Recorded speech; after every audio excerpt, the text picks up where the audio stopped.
thank you, Bernie, so much for being with us tonight. How are you? I am good, and thank you for having me. I'm truly humbled, and it's a blessing. And thank everyone who's here tonight. Thank you so much. Yes, thank you. I'm so excited to learn about the Moody family. So what inspired you to start your family history research? Well, like a lot of people, I started as a child just asking questions of my parents and grandparents, um, things that still go today, the things they told me. But I think what really got me going was in 1976, Roots hit. And Roots was the story of an American family, as they called it. Alex Haley did it. He did the book, and then the miniseries hit. And Roots was the first time that me, as an African American, saw slavery from our point of view. If you remember, we're taught European history in school, and they told slavery from their point of view, and that's all we ever knew. But when Roots hit, it really opened up, I think, I know a lot of people's eyes. And that's really what got me started. And Alex Haley certainly can be credited for starting the whole genealogy, ramp up again, because everybody started doing it again after Roots. So I got started with Roots. Once that happened, then I started asking even more questions and just got even more curious. And the rest is family history, as they say. That's incredible. I've heard so many people talk about how Roots was the beginning of their genealogy research. It's a little before my time. So like thinking of the perspective of like having the access to the internet, so you can really do a lot of research like that, recognizing the impact that one piece of art can Oh, have oh on yeah, so many and people's lives. yes, and today, research is done on the internet, but Mhm. back in the day, you went to the archives or the Family History Center and did microfiche and microfilm and literally went through for hours looking for your family information. So now it's a lot easier, definitely. Okay, so my next question is, when you visited Louisa as a child, what are some of your favorite memories? Favorite memories, I think, the Moody clan had a tradition that I was a part of, I guess, where when the summertime hit, you were shipped to Louisa. Now, I wasn't shipped to Louisa. We usually went down with my dad, my brother, and my sister, but my older sisters went before me. We went down for a couple of weeks to the what I call the Moody homestead. It was my great grandmother Sarah Green Moody's homestead, and we'd meet new cousins. Being a city boy from Harrisburg, Pennsylvania, we go fishing. I shot my first and only rifle in Louisa, Virginia. So it was just a good time of family and eating fresh foods and riding on the pigs and chasing the chickens and just having a great time for the time down there in Virginia and really meeting new cousins and family. It was just great. That sounds amazing.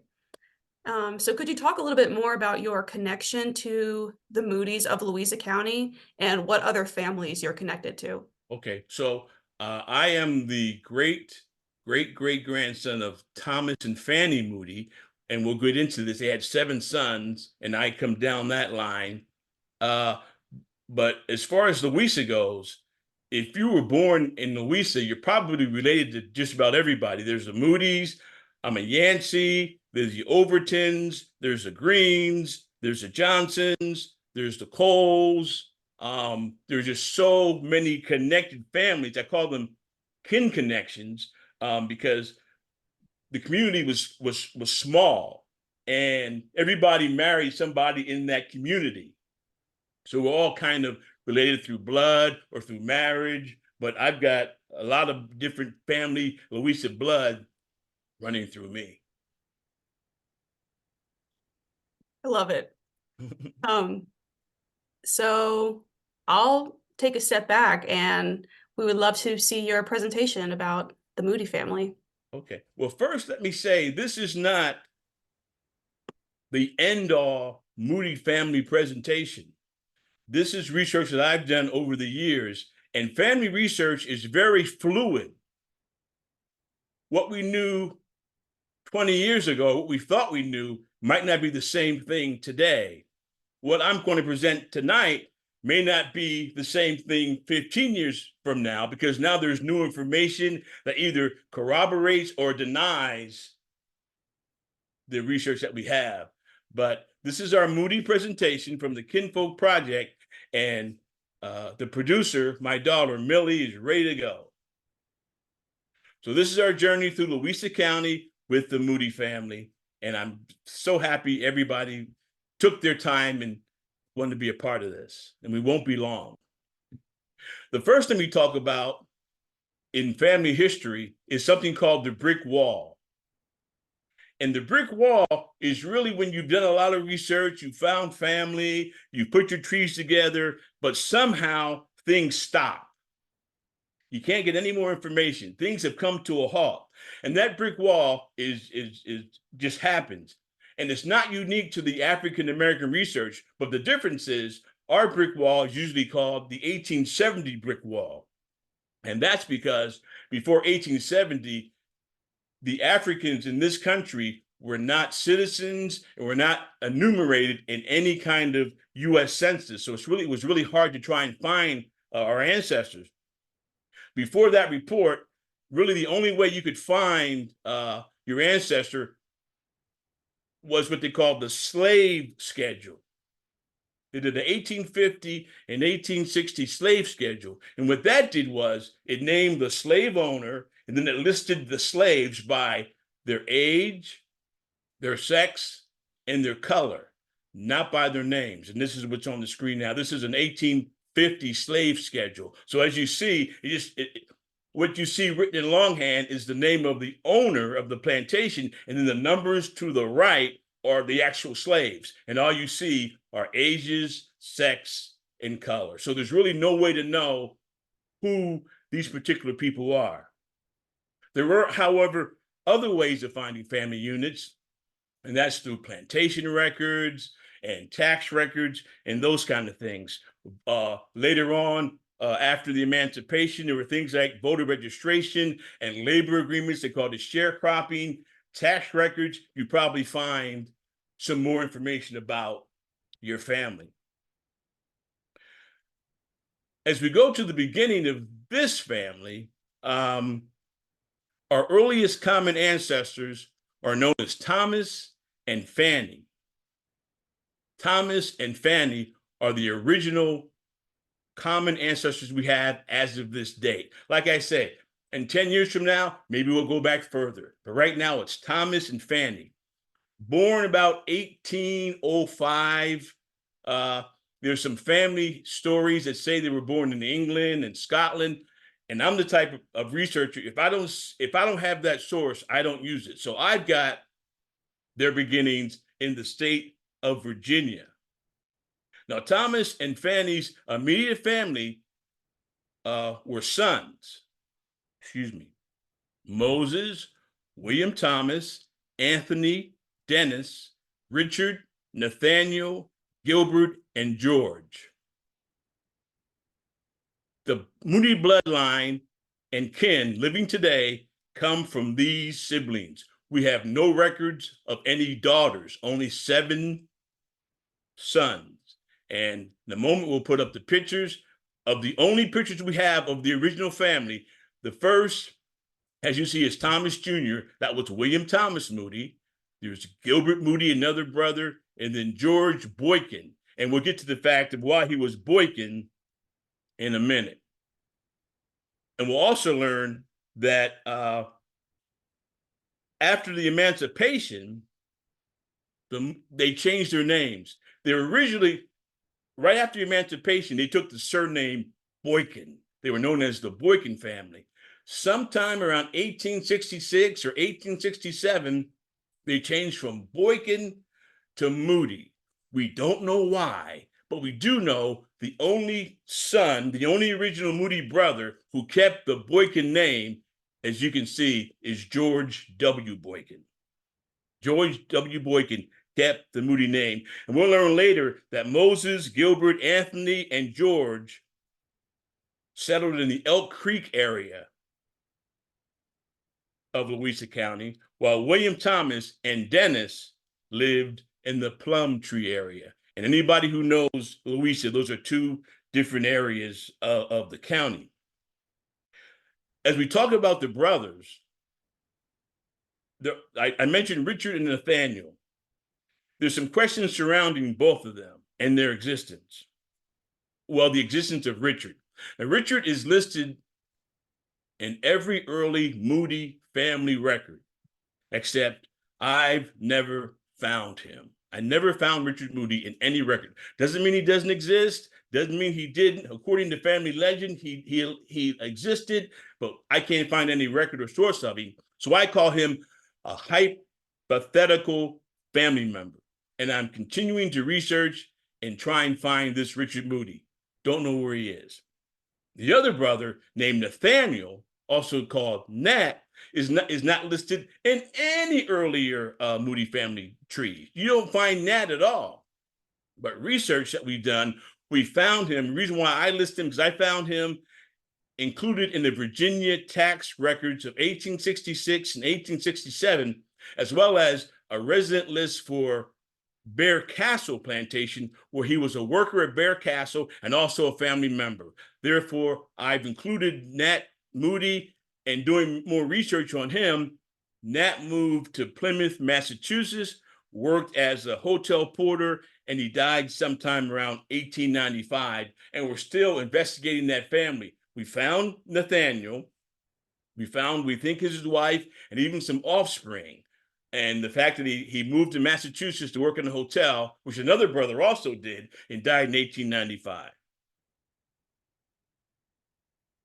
Now, the first places we have as far as the Moody's being enslaved in North America points to a couple counties: Isle of Wight, New Kent, possibly King and Queen.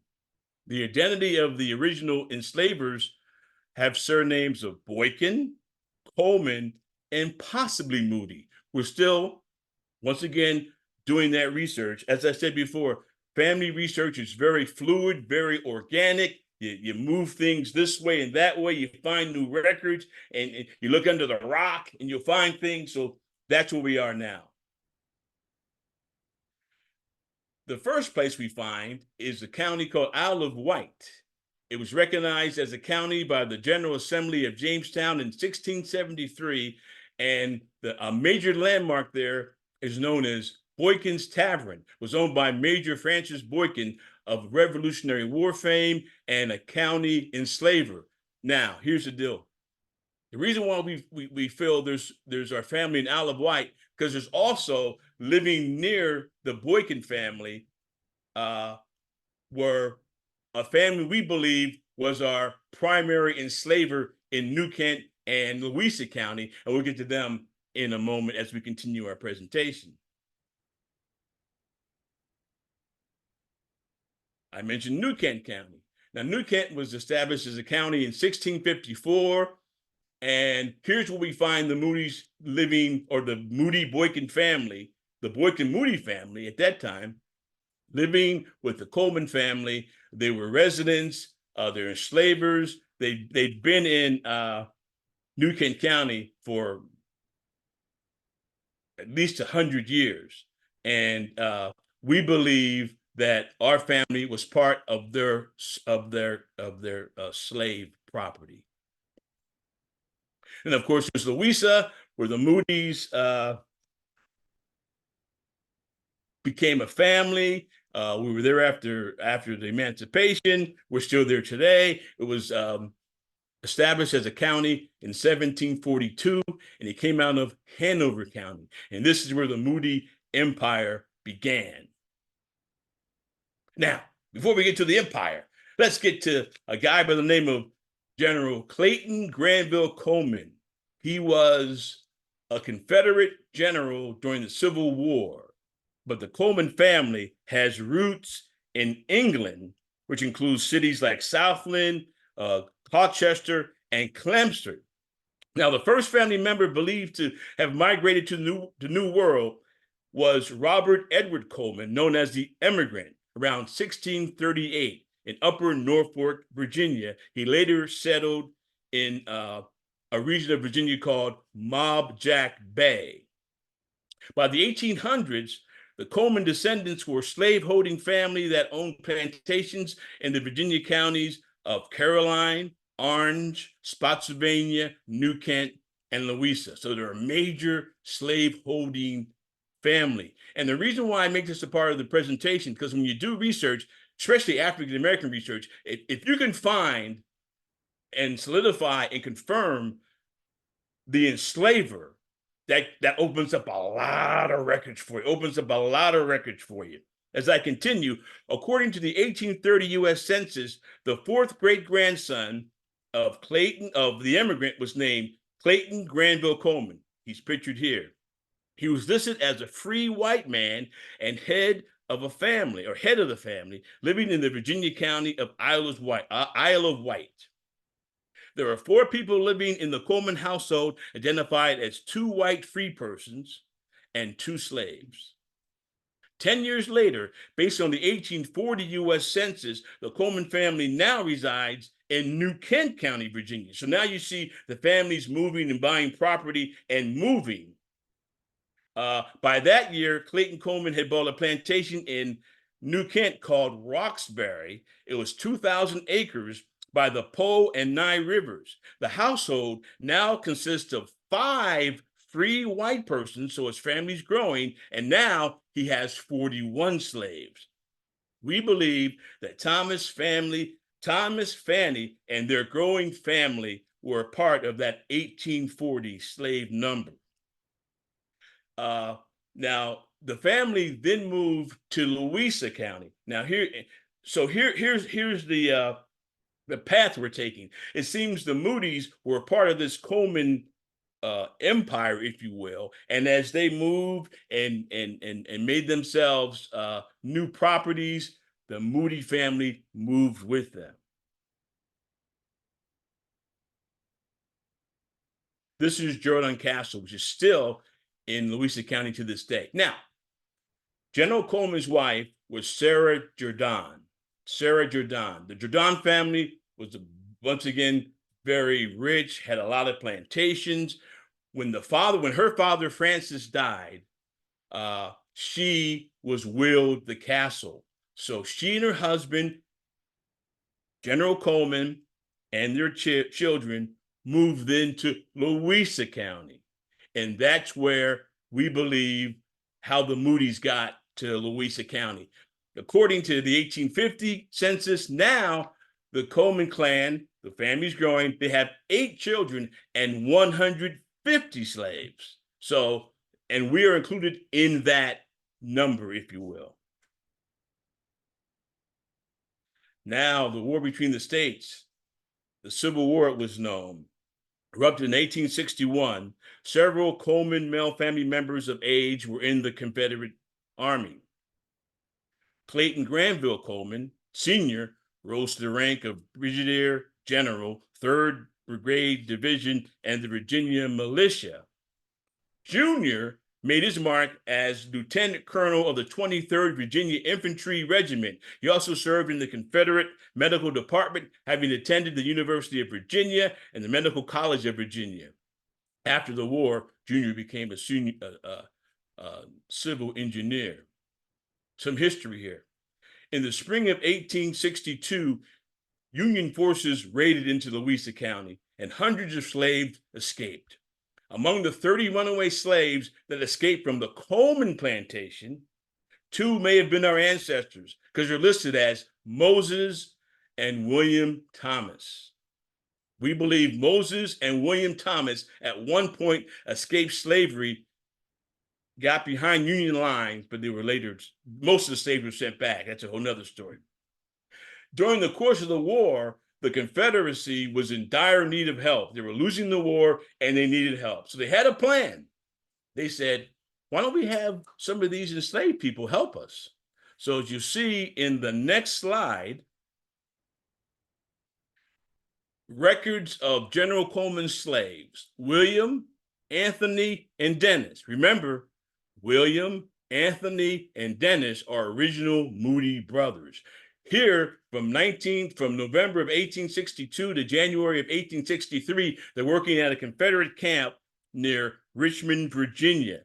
We believe the camp was called Camp Lee. It's also known as New Fairgrounds and the Camp of Instruction. And for their work, the Coleman estate collected $95.99, probably in Confederate money, I would assume. After the emancipation of the enslaved, the government put together an office from the 13th Amendment in December of 1865 called the Freedmen's Bureau. And its job was to help the newly freed. The agency was responsible for the supervision and management of all matters relating to the refugees, as they were called, and freedmen, and lands abandoned or seized during the Civil War. You could open up a bank account.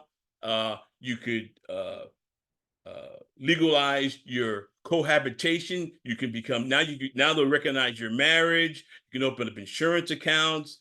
You can go to them for legal matters. So this is what the government had provided for the newly enslaved after the emancipation.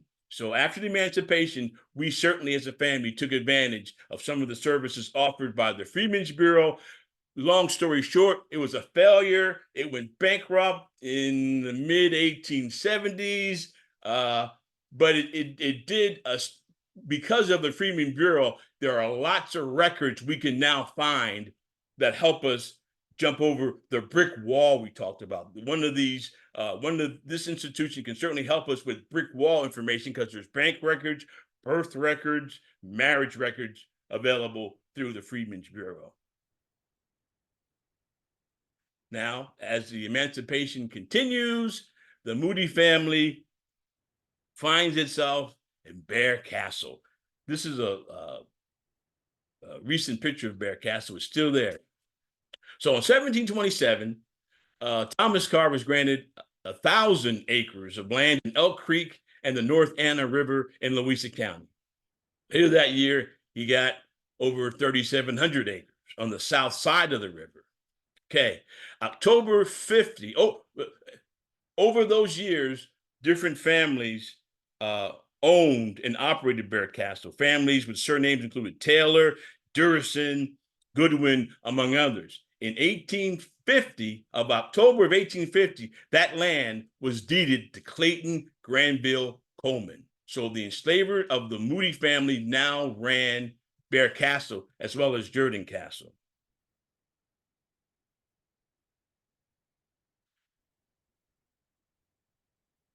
And these are just some pictures those are just some pictures of Bear Castle over the years.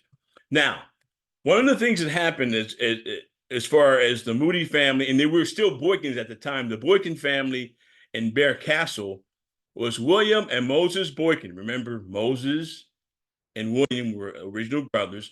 William and Moses Boykin made a pact with Mr. Coleman to cultivate a portion of his property known as Ellis's Field, which is adjacent to Bear Castle.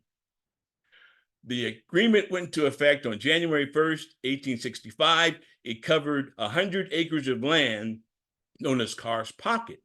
The brothers, then known as the Boykins, were to cultivate the land with tobacco, corn, oats, and wheat, of which Coleman would get a third of all the harvest. This was known as sharecropping.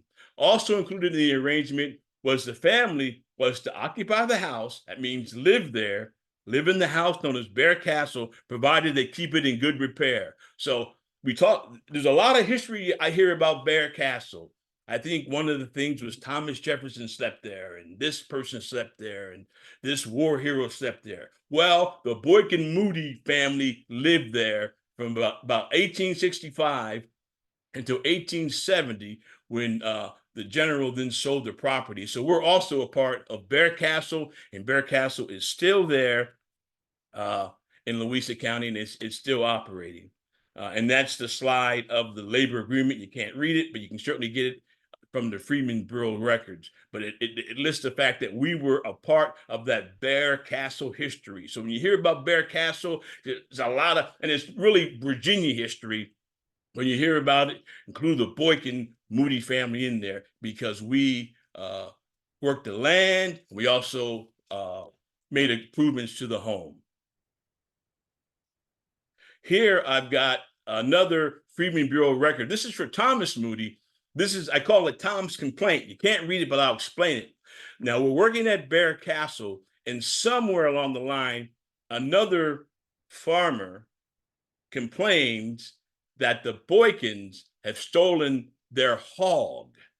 Tom, my great-great-grandfather, says, no, this is my hog. They had to take it to the sheriff and the Freedmen's Bureau, and I don't know how it was resolved, but it was over a hog. And the one thing that's interesting in here is the officer says that Tom was very aggressive and disrespectful toward the officer in this complaint. I just find that fascinating. But we found this in the Freedmen's Bureau records, and I call it Tom's Complaint. They're arguing about a hog that belonged to one of the two farmers surrounding Bear Castle. Now, as we build the empire, the Moody Empire, we saw in the 1870s, we're starting to use the government to move forward.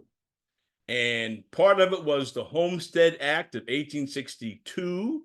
And what that was you could claim land, which we did in Louisa County. You had to build a dwelling, meaning a home on the land. You had to clear out all the timber on the land and then basically work the land. We did that for a year. The land was then yours. And we have record of Moses Moody taking advantage of that, of the Homestead Act. And here you see just a general picture of homesteaders in Louisa County. Other family members were busy acquiring land. George W. Boykin bought 500 acres of land in both Elk Creek and Plumtree. And you can see some of the transcribed deeds there from various former enslavers, including the Colemans, and then sold some of those portions to his brothers. And that's the question has always been, how did we get this land in Louisa County? Well, we bought the land. We homesteaded the land, and it was passed down from generation to generation. And we have records where we see somebody would one of the siblings, the original Moody brothers, would buy land and then sell it to their sons for $1, for $2. And that's how the Moody Empire just continued to grow. So while we're acquiring land, here's a timeline. We're acquiring land, and that's where the Moodys really started building their land through, like I said, homesteading and also buying land. And here you see the Moses Moody homestead in 1876, Coleman Jr. selling acres to George Boykin, the Trice family to Boykin. George Boykin was the biggest purchaser of land. All the brothers did, but he was the big purchaser of land. We'll have a story about him a little bit later. But there you see the deeded land as far as timeline goes. And more transcribed deed records, which puts us in the history books. Now, as we said, the Moody, I call it the Moody Boykin family, made our mark in Louisa County first as landowners and farmers and carpenters, harvesting crops such as oats, corn, tobacco, raising cattle, hogs, chicken, and such. The family's reputation also grew as skilled craftsmen. Many of the landmarks in Louisa are the handiwork of Moody hands. We were expert carpenters. Now I'm gonna give you a bio on each of the brothers, the original brothers. Moses was born about 1828 in the Isle of Wight County. He settled in Elk Creek, had 11 children with Lucy Moss, and he died December 1st, 1919, and according to his death record, was buried at home. William Thomas, my great-great-grandfather, was born about 1828, also in the Isle of Wight. He settled in Elk Creek. No, I'm sorry. He settled in Plumtree. He's in the Plumtree Plumtree section of Louisa. He had 11 children with his first wife, Barbara Johnson, and was one of the first deacons at Laurel Hill Baptist Church. Another story we'll talk about. He died at home on January 13th, 1918. Anthony Moody was born about 1836 in New Kent County, lived and farmed in Elk Creek, had 9 children with Sally Johnson, and died about 1905. Dennis, born in 1939 in New Kent County, was a landowner in Plumtree, had 11 children with his first wife, Mary Henderson. Records indicate that he died before the year 1900. We talked about Richard, hypothetical. We talked about Nathaniel, who wasn't in any of the early Moody records, and he moved on to Plymouth, Massachusetts, where he was a hotel porter, died in 1895. He's an open book, still studying him. Gilbert, another brother, was born about 1844 in New Kent. He was a tobacco farmer in Elk Creek. He served as a church clerk for Laurel Hill Baptist Church for about 4 years. In the 1970s, he had 11 children with Elvira Shelton, and he died before 1905. George W., the only brother who kept the Boykin name, was born about 1845 in New Kent. He was a postboy for his enslavers' horses. He left Louisa in the 1870s and settled in Boston, Massachusetts, where in time he became the head bellman at the Brunswick Hotel. Now, while in Boston, he continued negotiating with his former enslavers and bought, as you saw, up to 500 acres of land, and then came back probably in the 1890s to farm his land that he bought and to parcel his land to some of his siblings. He had 1 child with Julia Bowser. He returned, like I said, to Louisa in the 1890s, and he died around 1910. Now, there's a lot of history when it comes to the Moody's as carpenters. There was a company called the Moody Brothers. It was a carpentry repair company that consisted of 3rd-generation descendants, Charles, Chester, George, and Wilson Moody, and they worked the county into the 1960s. Very famous and prominent people, the Moody Brothers. As education became available up north, descendants later became educators and high school administrators. Julia Moss and her brother Henry Spurgeon both went to the Minor Teaching College School for Blacks in D.C. Henry later graduated from Howard with a master's, and today in Louisa, the Moss Nichols Elementary School is named after him. There's a history of Laurel Hill Baptist Church. I'll tell you about it. Reverend Littlebury James Haley was one of the pastors in Louisa County. During the county's early days, he served several of the white churches, including Trinity, Little River, Bethany, Wallers, and South Anna Baptist churches. By April of 1867, Haley was appointed the pastor of the Elk Creek Baptist Church, where he served off and on for 60 years. Because there was no distinctive church organization for Negroes in the area, they were allowed to join the all-white churches and did so even after the emancipation. In 1867, several of the Negro members were allowed to leave the all-white Elk Creek Baptist Church and join what would become Laurel Hill Baptist Church.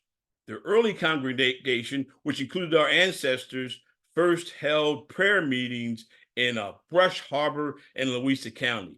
Later, in 1868, a man by the name of Patrick Henry Graves was called to pastor the flock and presented plans to develop and organize the church. After holding several services at various private homes through the 1870s, on April 11th, 1879, 2 sisters, former enslavers, Amanda and Rebecca Garland, deeded 1 acre of land for $1 and goodwill to the trustees of the church where the present Ephesus is now located. The church was christened Laurel Hill after the Laurel Hill plantation where the land was a part of. And since the beginning of Laurel Hill, family members have been an important part of the church, beginning with early officers, Thomas Moody was a deacon. Gilbert, as we mentioned, was church clerk through the 1870s. The first 50 years, family members included John William Moody, Mabel Moss, Willie Moody, later Sadie Moody Busby, Charles Moody, and others dotted the church rolls. Today, the legacy lives on at Laurel Hill Baptist Church with descendants of our ancestors being a part of the church's membership, as well as the other memberships in the African American community. Moody Town Road. Let me tell you a story about Moody Town. Moody Town was an area in the Plumtree section of Louisa, where several Moody families lived. This land had been purchased by W.T. Moody, he was Thomas Moody, and passed on to his son, Willie, who later parceled his land off to his offspring. When I was a child, and we go to Louisa, I remember my dad, we were in an area somewhere, and I was maybe 10, 11 years old. My dad said to me and my brother, he said, "This is Moody Town, and everybody you see here is related to you. This is Moody Town." So Moody Town was an area occupied by Moody families. And because of our prominence, it became Moody Town. And now it's still Moody Town there. There's still family in Moody Town. And now there's a Moody Town Road. Lake Anna. This is something. The 1960s, the government decided that the area, rightfully so, needed electricity. When we go down to Louisa in the early 60s, there was no electricity. There was no running water, no electricity. We went down to the well every morning to pull up the water for the day, every day. So at some point, somebody said, we need electricity. And to get this electricity, we're going to have to take land away from somebody. Well, the government came in, bought, sold, stole land from the residents of Louisa County, that area. You see that big lake today. It's a resort. There are people water skiing and swimming and jumping and things. What happened was the land was bought, taken in some cases from our family so they could build this lake for electricity. And talking to my cousin Shirley Moss Wells, she grew up remembering hearing explosions in the middle of the night and lightning when they were blowing up the land to make this lake. She remembers very vividly the making of Lake Anna, and they took our land. One of the things they did was they either took it or they cheated us out of the land. And I'll just say that we were cheated out of land. We did keep some of the land, but we never got the value that the land had. But this is what Lake Anna is today. It's a resort lake.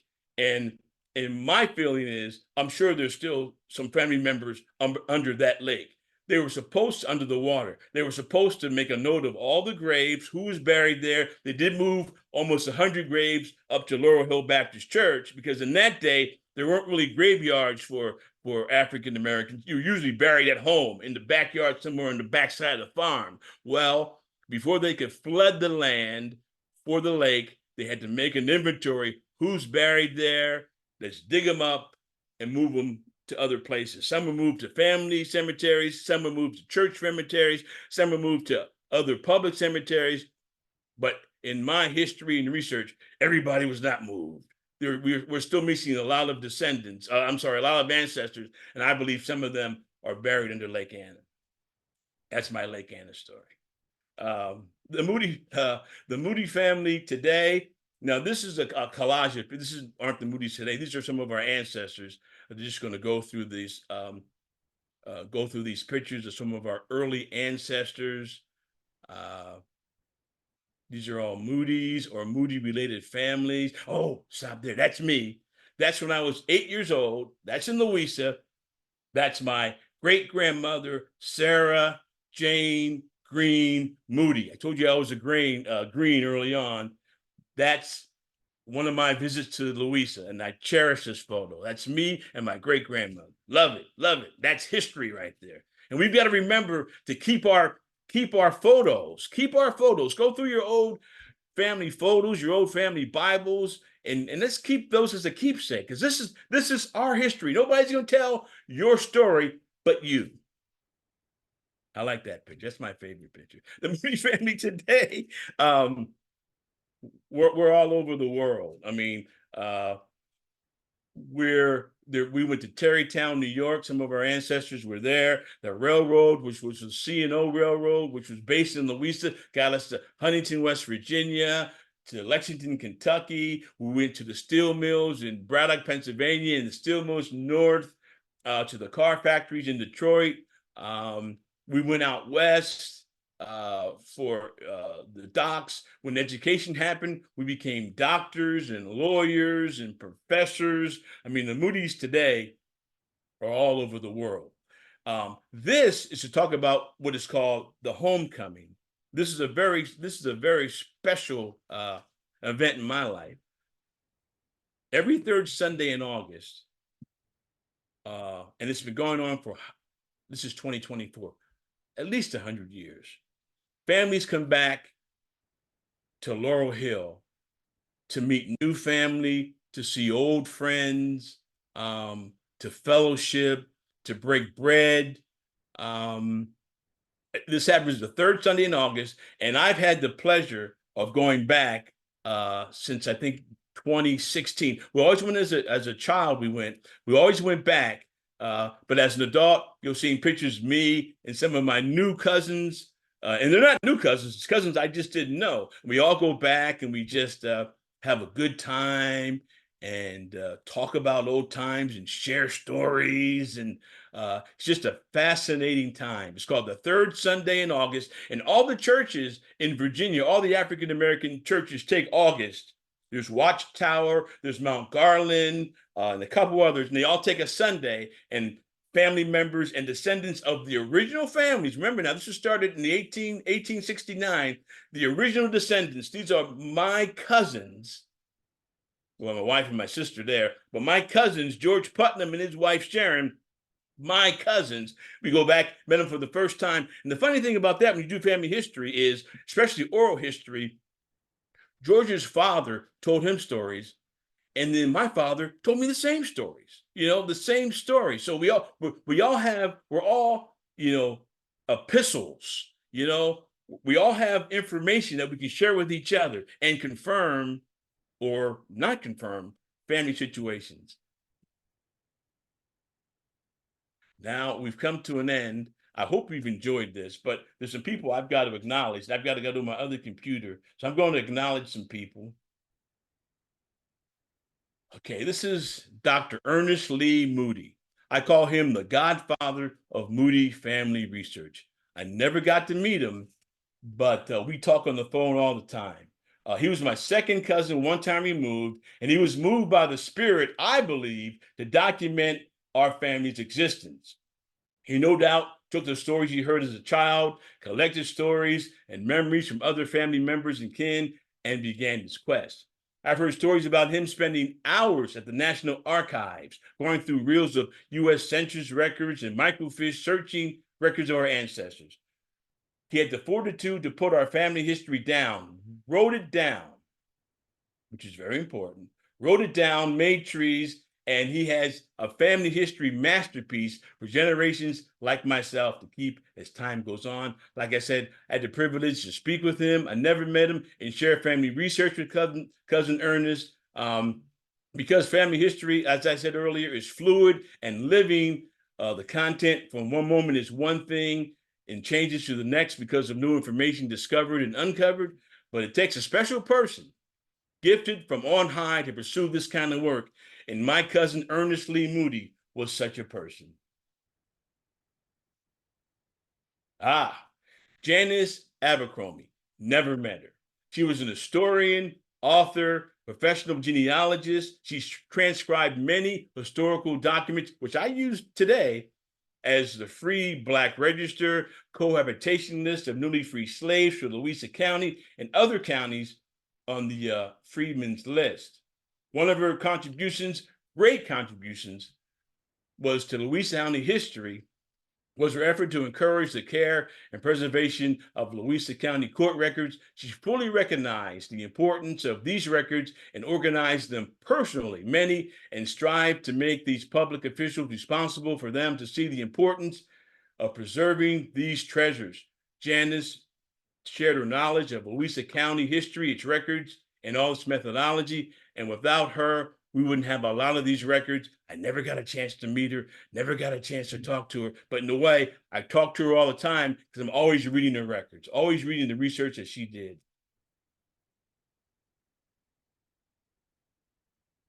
Elaine Taylor.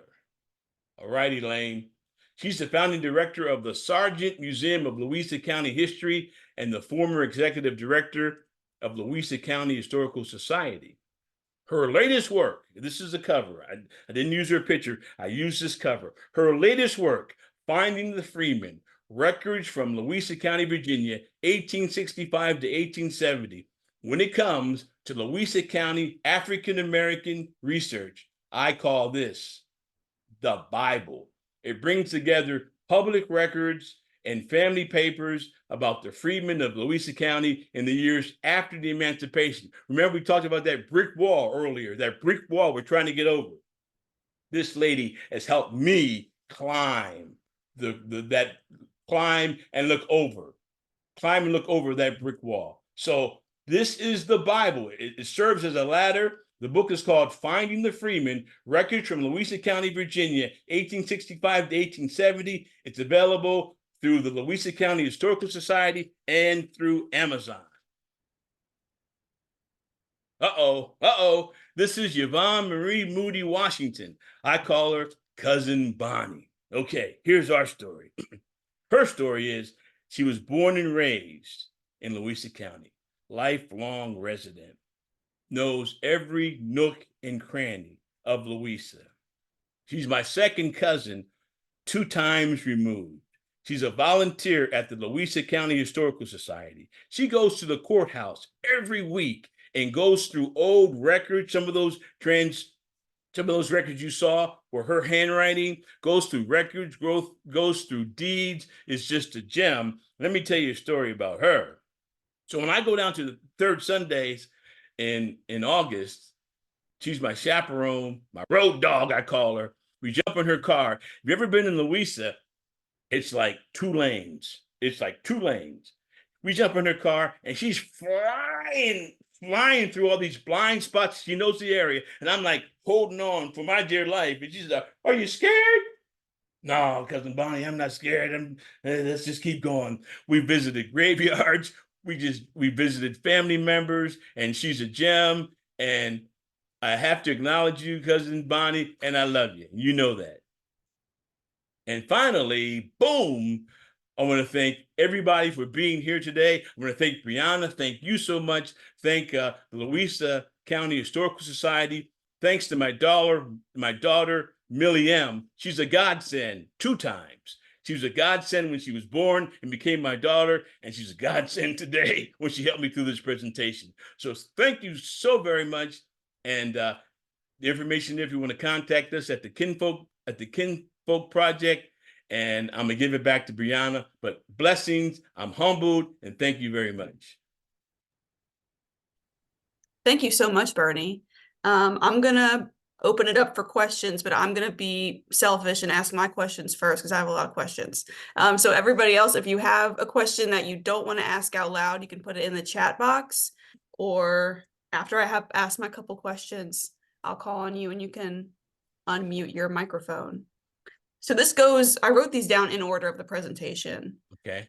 You mentioned General Clayton and how Coleman. he was designated as a free white man. Yes. Can you explain more about that title? Because I've seen white people, like Irish and Scottish immigrants, referred to as refugees. Mm-hmm. I haven't seen that free white man. This is in the U.S. Census before 1870. They were distinguished. The free white man meant he was a landowner, basically. He was a landowner. They didn't, as I said before, women weren't included, blacks weren't included, Indians weren't included. We were in a special schedule, but free white man designated him as being free and owning land. Okay. And those pictures of the oldest Moody's that you can go back to, like William and those 3 you showed us in the beginning, they look kind of mixed. So Yes, that's always been what a are they mixed with? that's a question. We're the research continues, and that's a copy. If you see the original, which my cousin, that's a copy of a copy. If you see the original, which I've seen, you go, whoa, okay, that's a question. But yeah, they're mixed, and yes, they're mixed with something. Yes, Okay, to be determined. yes, yes, Okay. So then you mentioned Lake Anna yes.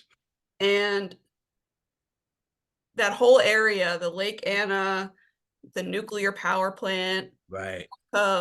proposed Amazon. What Oh. what does this area represent to you? What does this land represent to you? It's my history. It's where I come from, and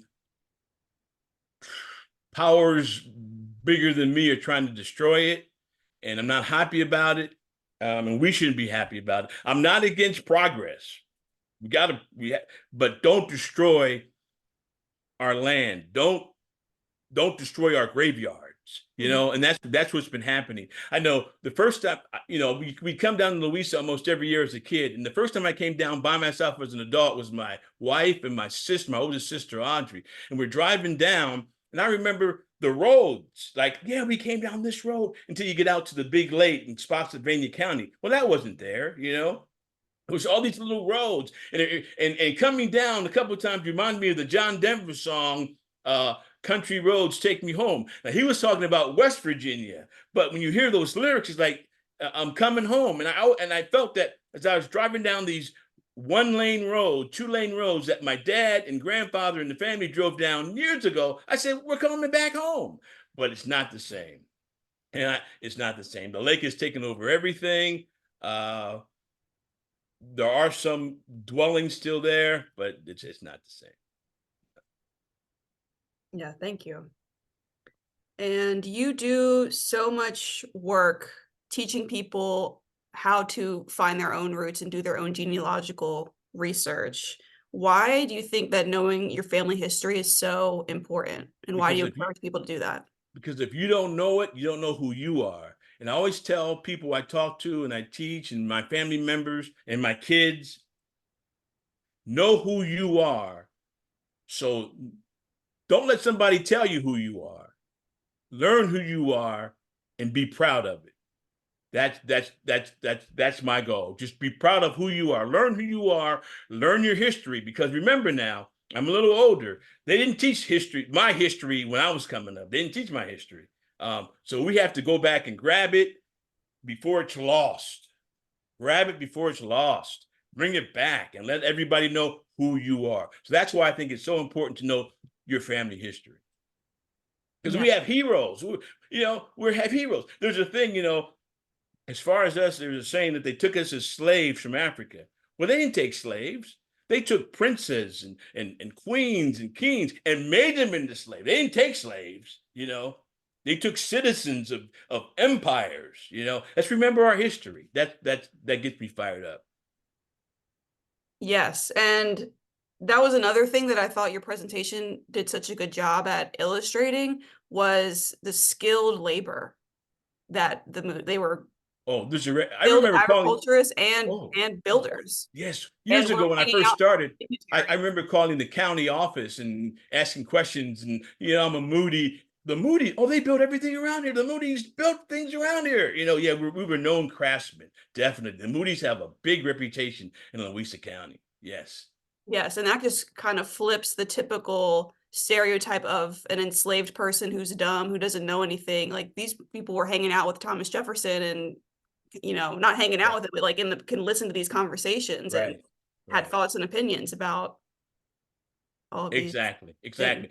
And let me just say too, like this Moody presentation, if you ask me to come back next year, I'm gonna have more information to say, well, last year I told you that Richard was this. Well, we found Richard or whatever, it's a living, breathing experience, this family history.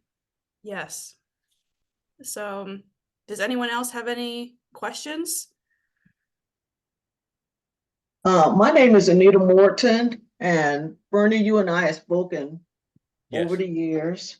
And I have made many trips down to Louisa over the years, and the Morton family descends from, well, I guess my grandparents, or Yes. married into the Moody Married into the family, or Moody the Moody's family. married Yes. in the Morton family, or however. And I'm familiar with that plant, and I'm familiar with a lot of the land that this governor bought up, from even the Morton family in order to create that Lake Anna. And familiar with the um, area. But I talked to some of the people down there. There's a lot of people got sick because of that radiation down there. Mm. I don't know if you're familiar with any of that. Okay. Yeah. I don't Because know, but yes, I'm sure. because a nuclear power plant naturally gives off radiation every day when it's operating. So, I've always thought of, going down there and spending more time. I'm like, not really, I just wanted to bring that up. But I, the I Morton family appreciate they that. have graveyards, and they have a lot of history too, along because I descend from Moses Moody. Okay. Okay. Okay. We're cousins. Okay. Okay. My grandfather married two women. He married, Louise Wells, and they also married Camilla, you know. And so now I'm by I could trace an ancestry, my relationship to two of the Moody brothers, Moses, and I think it's Gilbert. It's So Gilbert. the Yes. way things are, yeah. So I just wanted to make a comment. That's all. Thank you so much. Thank you so much. Yes, thank you so much for bringing up that, Anita. Does anyone else have any questions or comments? I have a quick question, and I don't even know what my complete question is, but I know that you spoke about how Boykin bought a lot of land Yes. from Coleman. Where was Coleman going? Why was he selling the land? What was his next move, I guess? Well, the Questionable. general died in 1872, so the land was being sold by his sons, and Okay. we have record of all the sons selling their land. They left Louisa. Why? I don't know. But by probably 1910, there were all the descendants of the Colemans were gone. Some ended up in Richmond, Virginia, Minnesota. I've made contact with a couple of the descendants living today. They just left Louisa. They left. They sold their land and left. So we obviously look at slavery as this, very deep-seated racial thing. So how did, but I guess I kind of selling your land to former slaves would kind of negate that. Does that make sense? I Like, know what I'm you're trying to saying. form my I- question. If you're racist against these people or you've enslaved them for years and years and right, years, you're giving them a benefit by selling right. land. So That's a is that question literally a monetary thing, that's a or? question that's out there. Let me tell you, the Garland sisters are a story. They were major slave owners in Louisa. They sold all their land to their former slaves, and I've seen deeds that said, "Okay, we're going to sell you this land for whatever $100. All you have to do is provide us with firewood and food." So why that those are excellent questions. That's an excellent question, and I'm looking for the answer. Why did the enslaved sell their land to the slavers sell their land to the enslaved? I don't know. Those might be slave owners that kind of didn't fall into that pattern of being exceptionally abusive to their slaves. You know what? I don't Let know. me just tell you this. I don't know what level of abuse is, but I've seen deeds where babies were sold from their families. That's abusive, So I don't know, Right. whether it's a physical abuse or just, what? I got a true story. Uh, General Coleman had to build some more building for one of his plantations. He didn't have the money. He sold slaves. Oh, I'll sell some slaves. So that's abusive. Absolutely. Do you know approximately how much of that land the Moody's or Moody family or Moody descendants still own, from 500 acres Oh to yeah, I our? go down there like I said every year, and we have families dotted around. Not as much as we had in the past, but there's still Moody's there on that land. Yes. Are How they much?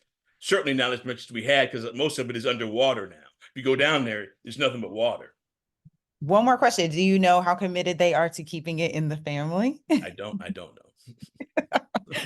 Thank you. I'm trying to get a house on the lake, Millie. Yeah, I know. Absolutely. Yes, I deserve a house on the lake. But yeah, but those were some great questions you raised about the Garland sisters. I read because there's a lot of records, their personal letters and Freedmen's Bureau correspondence. Yeah, it's very interesting. I'm sorry. There's a letter with Patrick Henry Graves from the Garland sisters I found, and he was the first pastor of Laurel Hill Baptist Church. He was a slave. Garland sisters, after emancipation, they wrote a letter to the Freedmen's Bureau looking for his wife, who was sold in North Carolina. Can you help him? Where'd that come from? I don't know, but they did it. Yeah. Yes. And in some of their early correspondence, I remember reading that she said she wanted to free her enslaved people, but if she freed them, then they would have to move away from their family. So she kept them and had them doing minimal labor. So there's that question of, and then after we were freed, she gave a lot of money to start the church, to start the schools. So there's also like the question of abuse, but it's important, I think, not to think that this is the norm. Right. There's so many instances of people who own slaves having kids, or like talking about how they love their slaves and then they sell them, or just that whole dynamic of you don't have bodily autonomy. Yeah, that's true. Enslaved. Right. Yeah. Sorry, Brianna, I was just going to chime in. Yeah, I think that's a really interesting question.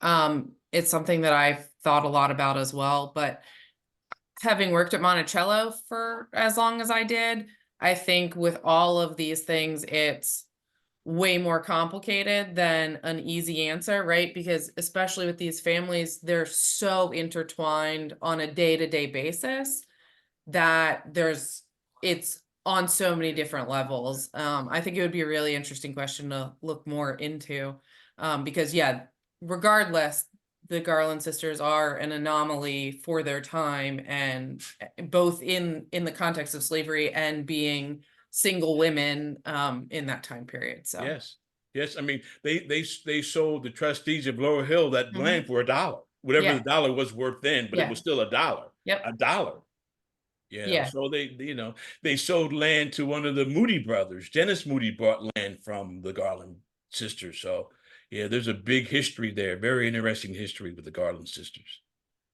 Hi, I'm in Minneapolis, and Hello. I have been researching in Louisa County for a friend of mine. Her family goes into Louisa County through their homes in Pennsylvania. And I have traced her family back to Reuben Price and Mary Minor. Okay. And I don't know who Reuben's parents were before emancipation, but I do know that Mary's parents, through DNA proof, were Adam Minor, who was owned and enslaved by Lancelot Minor, and later his son Lancelot Minor, and he was a blacksmith. And the only record I have for him after emancipation was in the Freedmen's Bureau records, there where they registered their marriage, he and his wife Judith. And Judith and her daughter, their whole family were enslaved by the Sheltons. And so I've been able to trace, fortunately, through the probate records of the Sheltons back 3 more generations into enslavement, because it was just very fortunate that the probate records have the connection from child to parent on the maternal line back. So it's like we've made it back to the early tax records now for the county for that line of family. So like my friend their family is just thrilled. Her grandma's in her 90s and lives in Pennsylvania, and she's just thrilled to know 4 more generations back of family that they can name and remember now. Yeah. So does anybody have any information about Reuben Price and Mary Minor? I have yet to see where Mary might have been buried and exactly when she died. They were living, I believe, in Cuckoo Yes. in 1900. They had like 13 or 14 kids, and most of the kids either went to West Virginia to mine or went into Pennsylvania to work as miners. Some went to Philadelphia. I've traced every one of the kids and their descendants because we wanted to connect with the DNA. I'm a professional genealogist. I used to work for Ancestry Pro genealogists. So I've been trying to figure out whether there might be records of where Mary Minor Price might have been buried. So I know she died after 1900, but before 1912, when her husband moved to Philadelphia, and she isn't there. Right. So if anyone knows anything about them, I've been working with Elaine Taylor through the Historical Society. I passed all my information that I found about the family to her so that if anybody else came looking for them, that they could find what I've done so far and not have to replicate everything. So if y'all knew any more, that would be really awesome. Well, I think you're on the right, as you know, you're on the right path with Elaine, and it sounds like the research you've done, you're on the right path. And sometimes, I've done research and it's taken me literally years. Sure. I've got a cousin who we first made contact in 2000. I made contact with her in 2002. She got back with me in 2013. And now we're close as this. I mean, just, I see my good friend and my cousin, David Garrett from Philadelphia. We talked years ago. We exchanged Christmas cards. Yeah, that's me, David. Yes, that's me. So, it's just, as you know, it's a passion, but it's so much fun too. It's so much fun. Oh, yes. So much fun. Yeah. I hope he doesn't mind me saying this, but we do have a David, I believe that's who you might have been speaking about. David Garnett said David Garnett, that's my cousin. Yes, his mother was Pearl Moody, born in Louisa. There you go. Yes. That's my cousin. Yes. Little family reunion going on. Does anyone else have any questions? If anyone has any more genealogy questions, or they have roots in Louisa and they want to learn more about them, I would encourage you to go to louisahistory.org. And even if you're not here, you can make an appointment with us and we can do research for you virtually. So louisahistory.org, a lot of resources. I'll also put a link to Bernie's podcast, the Kinfolk Project, which if you haven't listened to yet, you should. We have new episodes coming up, so yes. That's in all of his social media. It is up there for you to keep in contact with him. And I would also encourage you, if you enjoyed tonight, if you support the Historical Society, I would encourage you to make a donation to our African American history program so we can continue to put on programs like this. So Bernie, thank you again so much. Thank you, and thanks to everyone who came in tonight. Thank you so much. I'm truly humbled. Bless you all. Bless you all. Thank you. Have a good night, everyone.